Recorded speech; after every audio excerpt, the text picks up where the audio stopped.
The rumbling crash shook my whole house. I sprinted outside only to find a massive concrete wall, 10 feet high and ugly as sin, completely encircling my property. I wasn't even part of the HOA, but there they stood, a smug Karen and her clipboard army, admiring their handiwork like they had just crowned themselves emperors. What do you do when a cult of suburban tyrants literally walls you into your own home?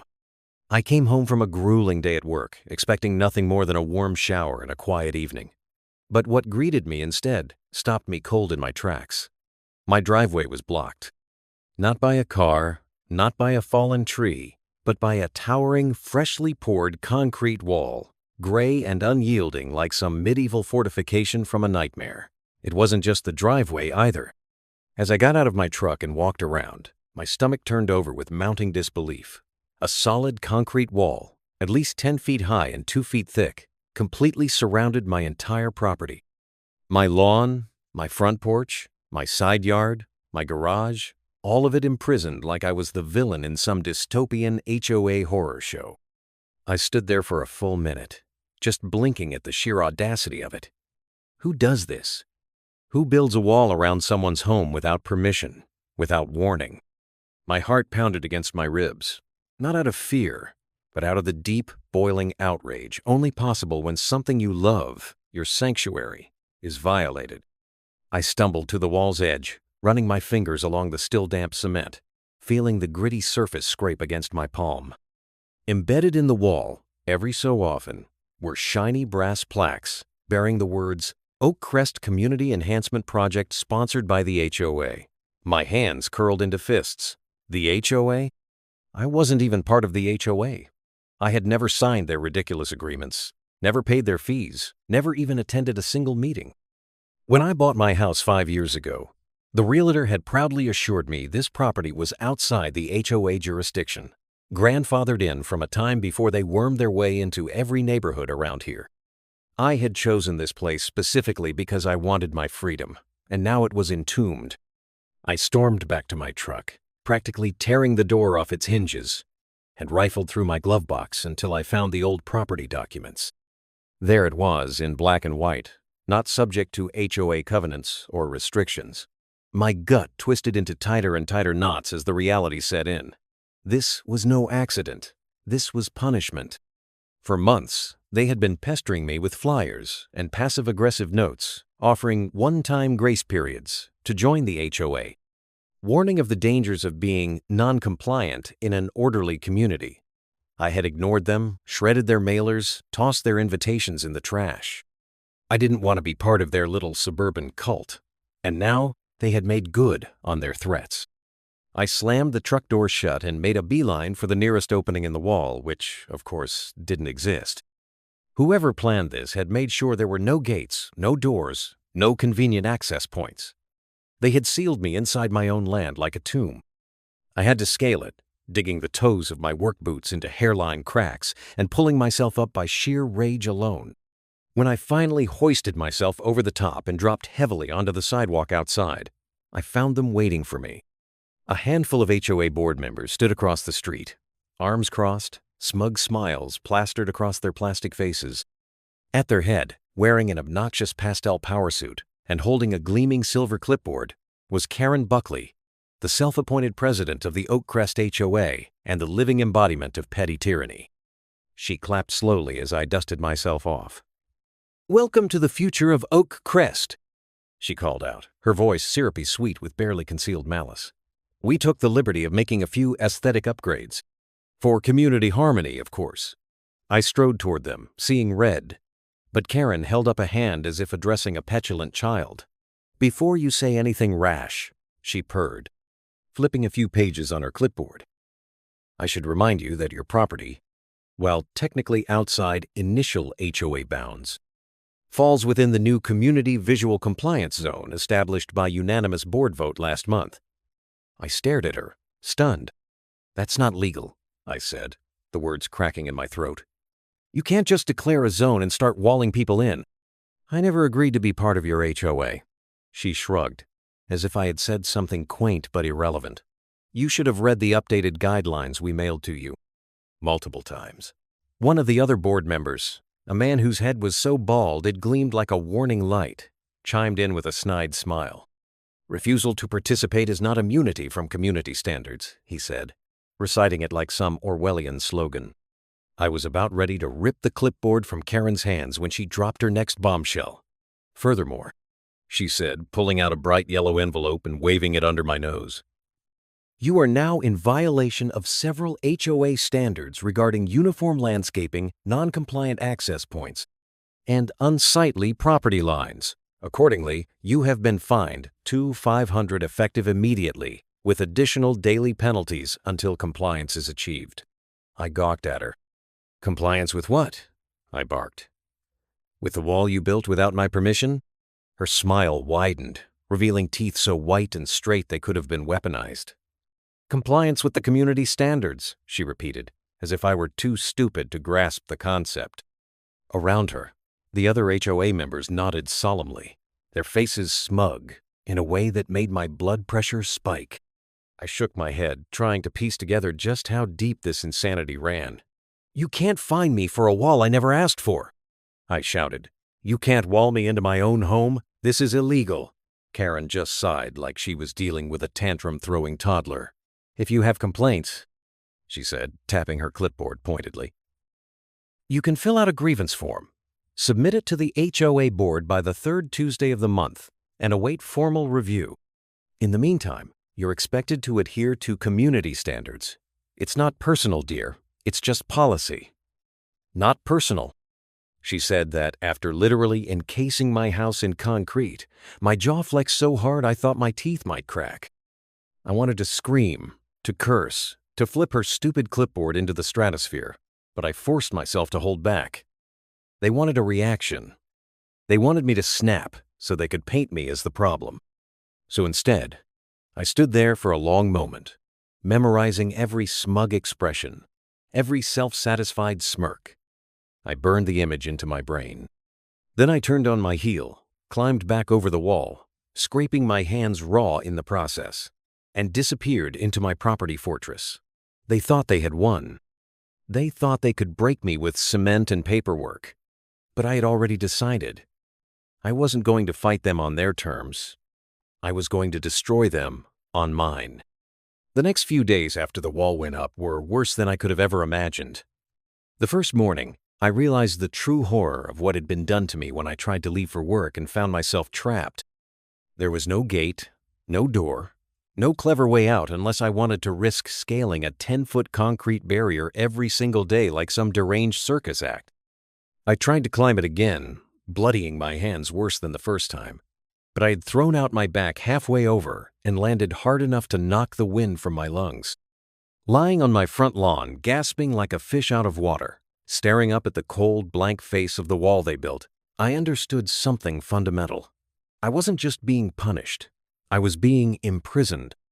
Deliveries started missing immediately. The mailman couldn't deliver letters because there was no access to my front porch.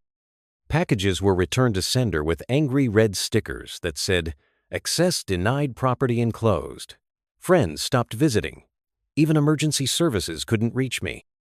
I called for a propane refill to keep my heater running and was met with confused silence on the other end of the line when I explained the situation. "Sir, you'll need to make the tank accessible, or we can't deliver," the dispatcher said, her voice tense like I was the unreasonable one. My supplies dwindled fast. Food deliveries were a joke. Even trying to get groceries meant hauling them over the wall in small bags like some smuggler sneaking contraband into occupied territory. Meanwhile, the HOA members, those smug, entitled vultures, started parading past my wall every day. Morning, noon, and night, they would stroll by in groups, wearing their matching HOA polo shirts and wide fake smiles. Karen was always at the center, clipboard under one arm, waving to invisible crowds like she was the mayor of this concrete prison she had built around me. Occasionally, they would leave little notes on the outside of the wall, folded neatly into clear plastic sleeves, that said things like, "Friendly reminder, compliance is mandatory," or "Together we thrive. Thank you for your cooperation." It was surreal, like I had fallen into some twisted Stepford Wives alternate reality where tyranny was marketed as community improvement. Every day, the wall loomed higher, thicker, uglier, a silent monument to their spite. I started taking photos and videos, documenting the obstruction from every possible angle, knowing in my bones that this was only the beginning. The final straw came one night when I was jolted awake by the screech of tires and the sickening thud of metal. An ambulance had been called to a neighbor's house across the street. Heart attack, I would learn later. But the paramedics in their rush tried to drive onto my property to shortcut their way across, only to slam full force into the concrete monolith encircling me. The entire block lit up with red and blue flashing lights as more emergency vehicles arrived. Through my bedroom window, I watched helplessly as the first responders stood there, pounding their fists against the wall, shouting curses at the obstacle that shouldn't have been there. Time wasted, lives endangered, because of that wall. The neighbor survived, barely, but the message was clear. This wasn't just an inconvenience anymore. It was a public hazard. I called the city that morning, my voice still hoarse from yelling the night before. I explained the situation as calmly as I could, gave them my property information, rattled off the events from memory like a war report.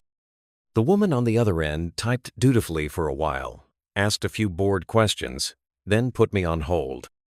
When she came back, her tone had changed, not alarmed, but wary, the way you speak to someone holding a live grenade. According to our records, sir, the wall was built pursuant to a special property enhancement permit, she said slowly. It lists the applicant as you, personally. There's even a signed affidavit attached. I sat there in stunned silence, the phone pressed so hard to my ear I could hear my own blood pounding. That's impossible, I said finally, my voice sounding thin and distant even to myself. I never signed anything. I never even applied for a permit. She hesitated. Well, the paperwork is here on file. Your name, your property address.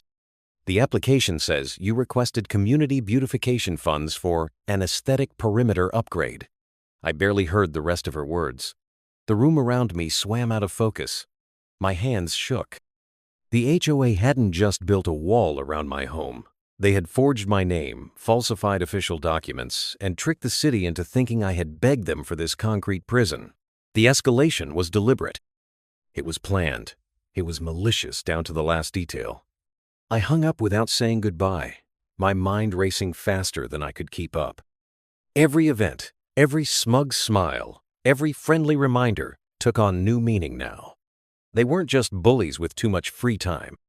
They were a machine, a coordinated cabal of petty tyrants who had decided I was a threat to their little empire, and they would stop at nothing to break me. That night, I sat alone in the middle of my yard, the shadow of the wall swallowing everything around me, and I let the rage wash over me. It wasn't hot, shouting rage. It was cold, clinical, focused like a scalpel. I realized then what had to be done. This wasn't just about getting the wall torn down. It wasn't even about clearing my name. This was about something bigger. This was about dismantling the entire rotten edifice they had built, brick by brick, signature by signature, lie by lie. They had declared war on me. Now, it was time to return the favor. The very next morning, after finding out about the forged permits, I shifted from shock into action. If the HOA thought they could trap me behind a wall and gaslight the city into thinking I had wanted it, they had made a mistake. A colossal, fatal mistake. I started by documenting everything. Every inch of the concrete monstrosity that imprisoned my property was photographed from multiple angles. Every detail noted. The sloppy construction joints, the absence of access points. The poorly disguised HOA plaques embedded every few yards into the concrete like little signatures of their arrogance.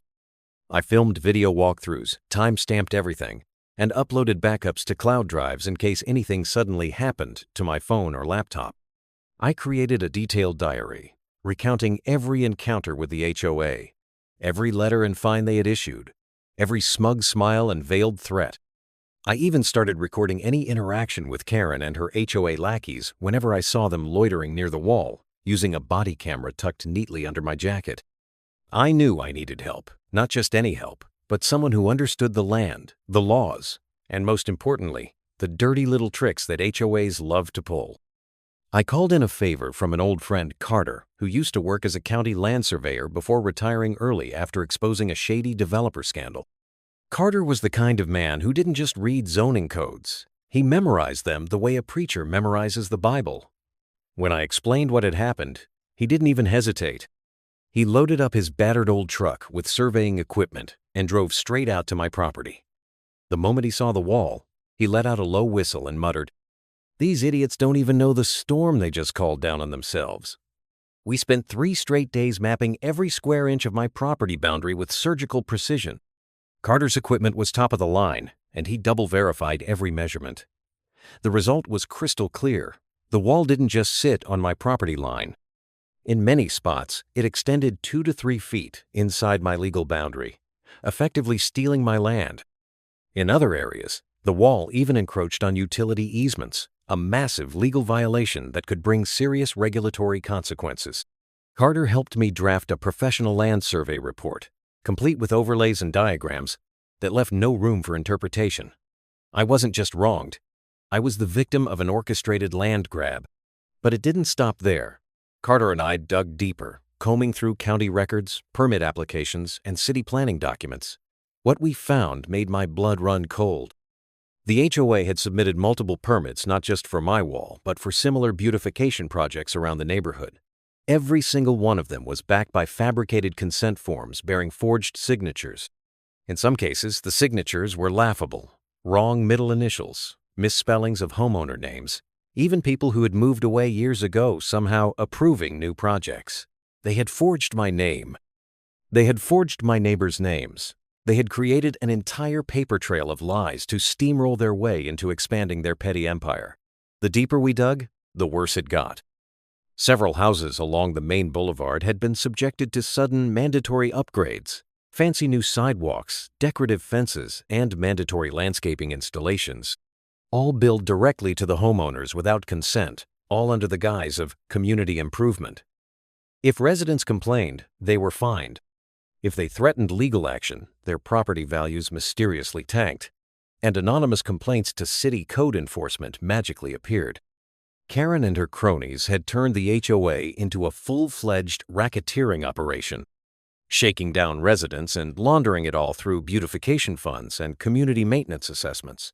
They used intimidation, forgery, and bureaucratic sleight of hand to trap people. They used lies to enrich themselves. I began interviewing neighbors, off the record at first. Many were scared, terrified of retaliation. But once I showed them the proof, once they saw the forged documents in the maps, they opened up like floodgates. There were tales of sudden HOA violations issued just days after a homeowner spoke up against Karen.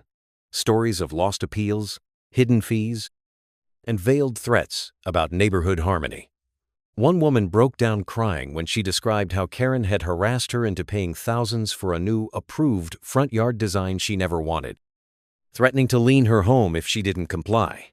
Carter and I compiled it all. Testimonies, photos, fraudulent documents, videos.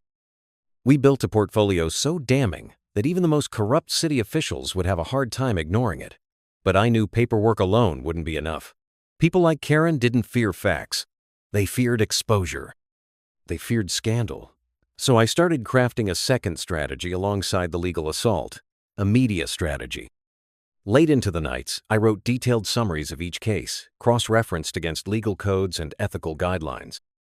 I prepared data charts showing the sudden spikes in community improvement projects and the corresponding spikes in HOA fees over the last 3 years. I designed clear, damning visuals that even the densest city council member could understand. The key was clarity, precision, ruthless simplicity. While Karen pranced around my property line waving her clipboard like a queen inspecting her conquered kingdom, I was preparing a dossier that could bring down her entire regime. Every time I heard her smug laughter float over the wall, every time I saw another ridiculous fine posted to the outside cement like some medieval decree nailed to a church door, I smiled a little wider. Because she had no idea what was coming. She thought she had built a wall to imprison me. But all she had really done was build herself a trap, and I was almost ready to slam it shut. The final piece fell into place when Carter found a document buried deep in county archives, a signed HOA charter amendment that Karen had used to expand the HOA boundaries 3 years prior. At first glance, it seemed legitimate, but Carter noticed something off. The notary stamp on the document was expired by 2 years. In other words, the legal foundation of the HOA's authority, the very document that justified walling in my house, forging permits, issuing fines, was invalid, legally worthless, fraudulent. A sandcastle already crumbling under the first real wave of scrutiny. We sat there in my backyard, staring at the printouts scattered across my picnic table under the glow of a single grimy porch light, the air thick with summer humidity and righteous fury. Carter leaned back in his chair, cracked a beer, and said in a low voice, "You're sitting on a powder keg, my friend. Light the match right, and you won't just get your wall torn down. You'll burn the whole corrupt operation to the ground." I didn't smile. I didn't laugh. I just stared at the wall they built, that towering symbol of their hubris, and nodded once. It was time. The investigation was complete. The trap was baited. All that was left now was to set it off. The legal trap did not happen overnight. I knew better than to rush something that needed to be perfect. If Karen and her band of clipboard tyrants had spent months weaving their web of fraud, I was going to spend just as much time constructing a legal noose so tight they would suffocate under the weight of their own arrogance. It began with filing the first set of official complaints, not with the HOA directly, that would have been a waste of ink, but with the county zoning board and the city code enforcement office. I submitted Carter's detailed property survey, the photographs of the wall's encroachment, the documentation of falsified permits, and the proof that the HOA's boundary expansion was based on an expired notary stamp. Every complaint was neatly bound, cross-referenced, and accompanied by sworn affidavits. I didn't just want them fined. I wanted them dismantled, brick by the very bureaucracy they thought they controlled. Next, I escalated to the state attorney general's office, filing an official complaint for real estate fraud and forgery. The packet I mailed off could have crushed a small animal with its sheer weight, and I made sure it contained not just copies of the HOA's fraudulent activities against me, but also statements from my neighbors, statements that told the story of a community under siege. At the same time, I filed Freedom of Information Act requests to the city clerk's office for all communications between the HOA and any city officials over the past 3 years. It took weeks for the responses to trickle in, but when they did, they were gold. Emails, meeting notes, off-the-record discussions about special arrangements and fast-tracking improvements without going through standard homeowner approvals. It was clear city officials had been complicit. Some knowingly, some through sheer laziness. It didn't matter. Their fingerprints were now on the bomb I was about to detonate. With the legal and regulatory complaints piling up in the background, I moved on to the court of public opinion. I contacted 3 local news outlets, the kind that live for stories of suburban scandals, and provided them everything: the wall, the forged permits, the ambulance crash, the testimonies from terrified neighbors. I gave interviews but requested anonymity until formal charges were filed. It wasn't about spotlighting myself. It was about making sure the narrative was airtight before the HOA had a chance to spin it. The first news article dropped like a hammer. Homeowner trapped behind illegal HOA wall, fraud allegations surface. The accompanying photos were damning. Me, standing next to the concrete monstrosity. Carter's survey showing property violations. Screenshots of the falsified documents with Karen's digital signature stamped all over them. Within 24 hours, the story had gone viral in the county. Comments flooded social media. Neighbors began openly criticizing the HOA, and whispers of rebellion rippled through Oakcrest. Then came the calls. The city code enforcement office contacted me, voice tight with carefully disguised panic, requesting an on-site inspection. The county zoning board issued a public notice of investigation into HOA expansion practices. Even the state real estate licensing board opened a case file.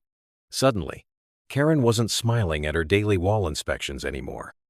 I saw her one afternoon standing across the street, talking furiously into her cell phone, jabbing the air with her free hand like she was trying to swat invisible enemies. A few days later, the HOA board sent me a letter, No fine this time, no threats, but an invitation to resolve the dispute amicably. The subtext was clear. They were panicking.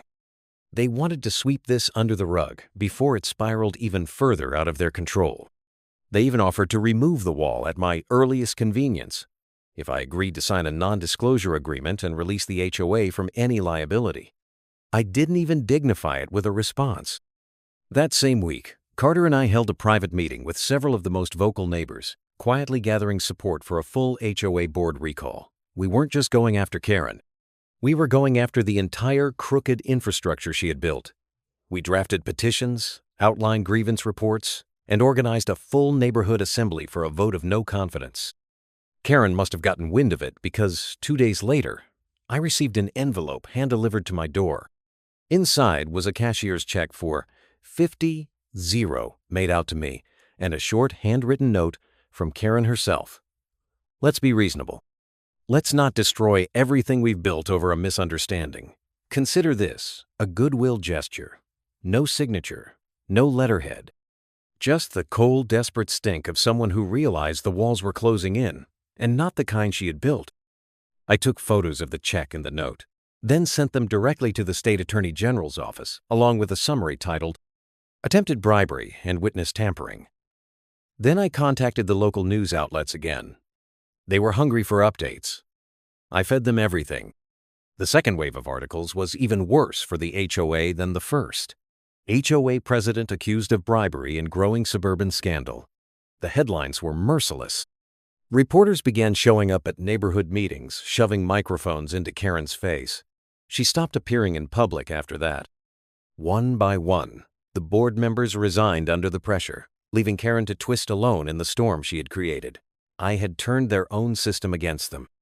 Every rule they bent, every shortcut they took, every signature they forged, it was now a weapon in my arsenal. And I was just getting started. The county issued a cease and desist order halting all HOA operations pending investigation. Fines began stacking up daily for violations of property law, land use regulations, and public safety codes. The wall around my house, their proud symbol of victory, was reclassified as an illegal structure and ordered to be demolished at the HOA's expense. But I wasn't done yet. I filed a private civil suit for property damage, emotional distress, unlawful imprisonment, and fraud. The damages sought? Enough to bankrupt Karen twice over. Enough to bankrupt every single complicit member of the board. The best part? I wasn't the only one. Once my neighbors saw how vulnerable the HOA was, they piled on. Dozens of individual lawsuits, dozens of plaintiffs, each case another nail in the coffin of the Oak Crest HOA. I had moved methodically, relentlessly, without mercy. They had chosen to build a wall. I had chosen to build a case. And now, standing in the rubble of their crumbling power, it was time to deliver the final blow. Not just destruction, not just revenge, something bigger, something permanent. They tried to cage me. They tried to make me small. They tried to erase my freedom with bureaucracy and concrete. And now, they were about to learn what real consequences looked like. The courtroom was dead silent when the judge dropped his gavel and rendered the final judgment. It was over. The city, the county, even the state had weighed in, and every last ounce of the law came down on my side. The HOA was declared in gross violation of property rights, zoning laws, and civil codes. Their expansion charter was nullified. Their fines were wiped off the books. Their authority was stripped like rotten paint off a condemned house. And best of all, I wasn't just awarded damages. I was awarded power. The court ruling didn't just authorize the demolition of the illegal concrete wall surrounding my house. It granted me the unprecedented right to erect a counterstructure, a defensive perimeter for the protection of my land and personal safety against further unlawful HOA encroachment. The kicker? That perimeter could extend to any HOA-owned property directly adjacent to mine, and the HOA office sat catty-corner to my lot like a lamb tied to a butcher's post. I wasted no time. The morning after the ruling, while Karen and her surviving cronies were still licking their wounds and drafting tearful resignation letters, I hired a demolition crew. They arrived with heavy machinery at dawn, roaring into life like an army laying siege to an enemy fortress. I stood on my porch, sipping coffee, watching as wrecking balls and jackhammers tore into the concrete wall that had once imprisoned me. Dust clouds rose into the sky, and with every slam, every crack, every splintered chunk of stone, a weight lifted off my chest. By noon, the wall was rubble. By sunset, the land was bare again. But I wasn't finished. Not even close. 2 days later, construction crews began the second phase of my plan, building a new wall, taller and stronger, not around my property, but around the HOA's precious headquarters. 15 feet of reinforced concrete, barbed wire lining the top. No gates, no windows. Only one access point, a single locked steel door under my control. Karen watched helplessly from across the street as the skeleton of her new prison rose higher and higher. She tried to fight it, of course. Filed desperate motions in court, whining that it was retaliatory and cruel. But the ruling was airtight, the language ironclad. The judge had signed off on it personally. The perimeter was lawful. The construction was protected. She had no leg to stand on. I even had the construction company install soundproof panels on the inside, just to ensure that whatever cries for help or angry rants they hurled against the concrete would be swallowed whole by the silence. Within a week, the HOA office was a tomb. No signs, no landscaping, no welcoming lobby, just a stark gray monolith rising like a judgment in the center of the neighborhood they once ruled. I placed cameras at every corner, broadcasting a live feed to a public website titled Community Watch, HOA Accountability Edition. The residents loved it. They logged on by the hundreds, watching Karen and her dwindling followers shuffle into their concrete box every morning like defeated soldiers reporting for duty at a POW camp.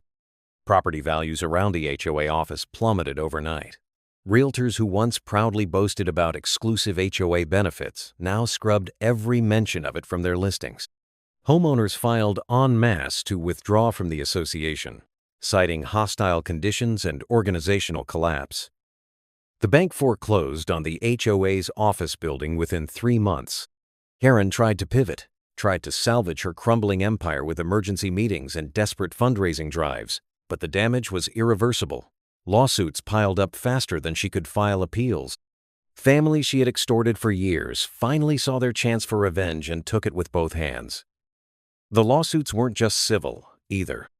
The forged permits, the fraudulent charter, the bribery attempt, it all added up to criminal charges. Karen was indicted for fraud, forgery, and abuse of authority. The local news ran her mugshot on the front page under the headline, "From Queen to Convict, the Fall of Oakcrest's HOA Tyrant." When they arrested her, it wasn't a dramatic scene. No high-speed chase, no tearful speech. Just Karen in her expensive pastel blazer, hands cuffed behind her back, face frozen in a rictus of stunned disbelief as officers led her down the crumbling front steps of her once proud fortress. I watched the news from my porch, the place that once felt like a prison now feeling like the throne room of a kingdom restored. I watched as the moving trucks came for her house next, the same pristine colonial she used to hold court from, issuing fines and threats like a queen distributing decrees. Everything she had built was gone. Repossessed, auctioned. Her home was sold for pennies on the dollar to a retired couple who immediately tore out the manicured hedges Karen had once fined neighbors for trimming incorrectly. As for Karen, she didn't even stay in the county. After her guilty plea, negotiated down to avoid jail time, she left in disgrace, her reputation shredded beyond repair. She disappeared like a bad memory, a cautionary tale whispered about at backyard barbecues and neighborhood block parties. And me? I stayed right where I was.